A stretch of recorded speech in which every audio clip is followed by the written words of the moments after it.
The one, the only, the original Sparky Anderson. Manager, you were there for 17 years. Your feelings about Tiger Stadium?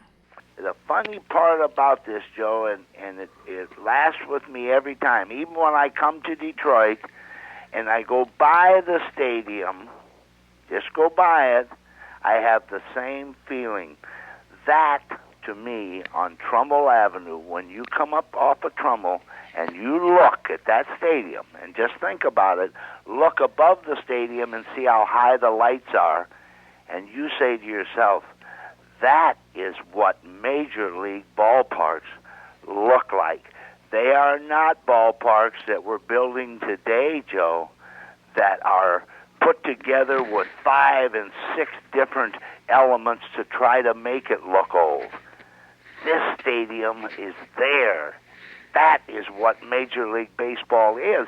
And the difference, one of the bigger difference in Tiger Stadium than all the other ones other than Yankee Stadium, they got to see really and truly. Babe Ruth was out there, Lou Gehrig was out there, Ty Cobb was out there, K-Line was out.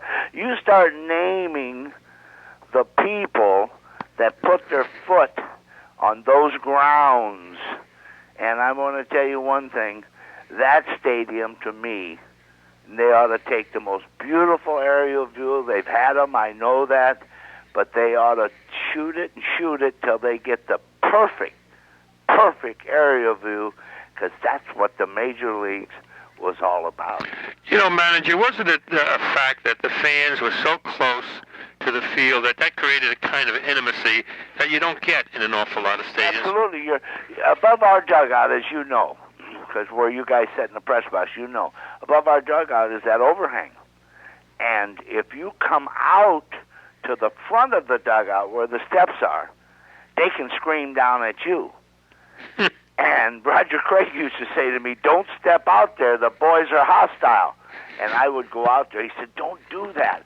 I said, Roger, let them have their say. And they said things, Joe, that the Marines don't do in the foxhole. And it was marvelous. Tell me from your viewpoint, Gibson's home run. Well, I think everybody must put it in, and you're a writer, so you understand it. People should put his home run in the right perspective. Yes, it was a home run that finished it off, no question. But they must go back on this young man's career and find out how many guys have hit that many big game winning home runs for Detroit. I managed 26 years, Joe, and I had some great players in Cincinnati. I would not take a thing away from any of them, but I never had a player win more big games than Kirk Gibson with a home run.